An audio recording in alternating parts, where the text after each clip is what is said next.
प्रतिभा रेसिपीमध्ये तुमच्या सर्वांचे स्वागत आहे। तर आज मी नाश्त्यासाठी बनवलेला आहे क्रिस्पी आणि क्रंची पोटॅटो स्माइली आणि खास लहान मुलांसाठी नेहमीपेक्षा काहीतरी वेगळं, आणि ते म्हणजे मी आज बनवलेलं आहे क्रिस्पी आणि क्रंची स्माइली पोटॅटो। तर चला पाहूया कसं बनवायचं ते।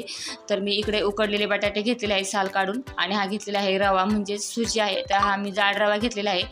तुमच्याकडे बारीक रवा असेल तर तुम्ही शक्यतो बारीकच रव्याचा वापर करा, पण माझ्याकडे नव्हता म्हणून मी काय केलेलं आहे जाड रवा घेतलेला आहे। आता हे आपण बाजूला ठेवूया, आणि हे जे आहे हिरवी मिरची, आलं आणि लसूणची मी पेस्ट करून घेतलेली आहे। तर 3च हिरव्या मिरच्या, थोडंसं आलं आणि लसूण घेतलेलं सोललेला, त्याच्या मिक्सरला मी बारीक करून घेतलेलं आहे। आता आपल्याला काय करायचं आहे, हे उकडलेले बटाटे जे आहेत ना आपल्याला किसून घ्यायचे आहे। आता मी कुकरला काय केलं, 3 शिट्ट्या घेतल्या होत्या, आणि बटाटे उकडल्यानंतर पूर्णपणे थंड होऊन द्यायचे, मग त्याचा वापर करायचा।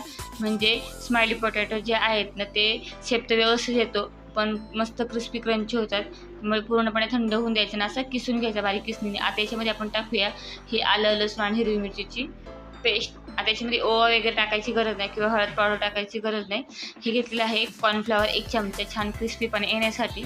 आता टाकूया चवीनुसार मीठ। कॉर्नफ्लॉवर नसेल तर तुम्ही तांदळाचं पीठ सुद्धा इथे वापरू शकता।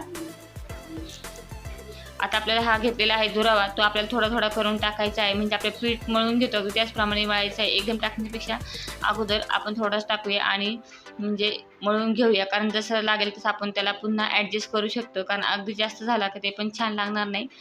पाहिजे तेवढंच आपण लागेल तसा ॲडजस्ट करून ते मळून घेऊया। आता हे सगळे एकजीव करून घेऊया आणि छान असायचं एक गोळा होईपर्यंत मळून घेऊया। थोडंसं पातळ वाटलं तर थोडंसं रवा अजून तुम्ही ॲड करू शकता। थोडंसं मी घेते आणि पुन्हा हे छान असं आता हे मळून घेऊया। आता मळून झाल्यानंतर ना काय करायचं, आपल्याला एक 10 मिनटं हे भिजत ठेवायचे, कारण बटाट्याला जे मॉइश्चर आहे त्याच्यामुळे काय होतं की रवा अजून छान फुगतो। त्यामुळे आपण 10 मिनटं हे मळून झाल्यानंतर असंच भिजत ठेवायचे।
रेसिपी पाहण्यासाठी तुम्ही देखील प्रतिभा रेसिपी यूट्यूब चॅनल अजून सबस्क्राईब केलं नसतं पटकन सबस्क्राईब करा, म्हणजे काही नवीन व्हिडिओ आले की तुम्हाला देखील लगेच पाहायला भेटतील. आणि व्हिडिओला लाईक आणि शेअर करायला विसरू नका. धन्यवाद.